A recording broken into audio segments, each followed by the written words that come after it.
പ്രസവ സമയമായി. അവൾ ഒരു പുത്രനെ പ്രസവിച്ചു.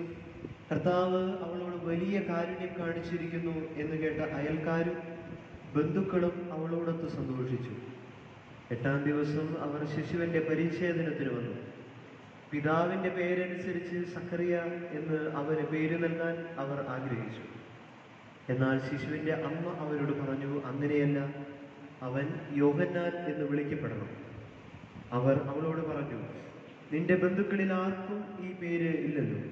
ശിശുവിന് എന്ത് പേര് നൽകാനാണ് ആഗ്രഹിക്കുന്നതെന്ന് അവൻ്റെ പിതാവിനോട് അവർ ആംഗ്യം കാണിച്ച് ചോദിച്ചു.